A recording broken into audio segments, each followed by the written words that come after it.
What's going on, everyone? It's another Saturday. College football is here, and we here at Cruel Fan have all the coverage for you. It's one of the last regular season games and weeks in college football, so pretty sad over here that we're not going to be talking about this much longer. But I do want to jump right into the college football playoff rankings.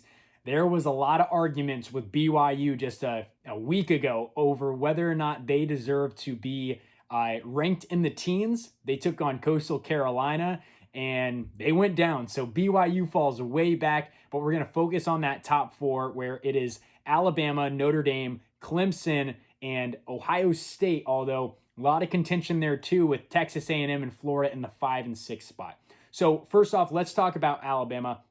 They are into the SEC championship game along with Florida. That game will be played next week. And then in the ACC championship game, it is Notre Dame and Clemson. Those two can basically punch their ticket in regardless of what happens. Maybe if Clemson loses, because they have two losses, they fall out of the college football playoff rankings, so there's more pressure on them. But for Notre Dame, they are locked in at this point. Even a loss to Clemson in the ACC championship game guarantees them a spot in the college football playoff, so they are chilling. And then we go to the number 4 spot with Ohio State. A lot of contention around that team and the Big Ten just this week because the Big Ten announced that they were removing the rule that a team to play in the Big Ten championship had to have at least 6 games played. That is not the case for Ohio State. They have played just 5 games. They were scheduled to take on Michigan this weekend, and it was canceled due to COVID. Michigan canceled the game, said that they would not be playing, and Ohio State did not schedule another game. So the Big Ten, being a smart conference, although they haven't exactly been that thus far, they took that rule away because the bottom line is the Big Ten hurts if Ohio State is not in the championship game.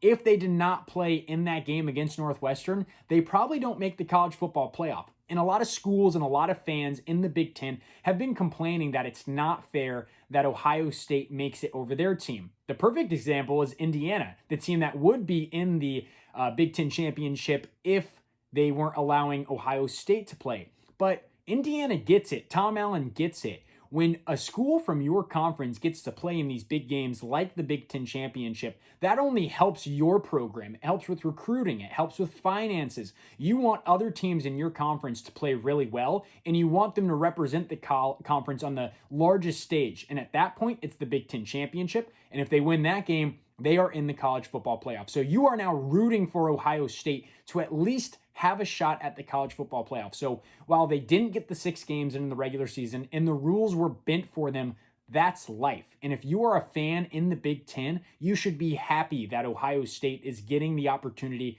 to play in your conference championship. Now, if they do win that game against Northwestern, you can basically lock this one up. It's going to be Alabama, a version of Notre Dame, Clemson, and then Ohio State in the 4 spot. Texas A&M looks like the odd man out here.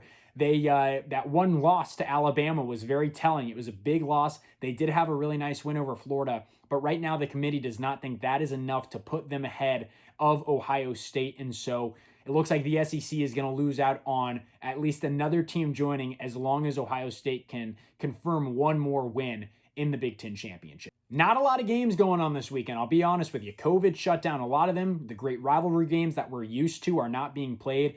And so there are really just 2 that I'm going to keep my eye on. One is Penn State, Michigan State. This is because it's kind of funny. Both teams are having terrible years. The Big Ten can't like that. And it's fun to watch 2 programs who are now at the bottom of the barrel who were once great. So I'll be watching Penn State, Michigan State. And the other one is BYU, San Diego State. The Aztecs are weird. Sometimes they come out of nowhere and hand an upset when you least expect it. BYU is down and out after that loss to Coastal Carolina, and I think it would be really interesting if San Diego State went into their house and upset them and showed everybody that maybe BYU wasn't the contender we thought they were all season long. And as always, I've got 2 great bets for you this weekend. Number 1 is going to be Georgia, minus 13. They're taking on a Missouri team that is much better in the SEC, but I still think of Georgia as a top-tier SEC team despite losing to Alabama and Florida. They have a better roster. JT Daniels has control of that offense, and I trust him at the quarterback position.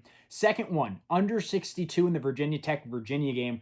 These are 2 teams that run the ball over 50% of the time. That means a lot of time is coming off the clock, and there's just less time for points to be scored. The average in this rivalry game is just 48 points a game, so I see this coming in at about 54 points. All right, enjoy your Saturday. Not many of them left, and as always, thanks for watching another Cruel Fan video.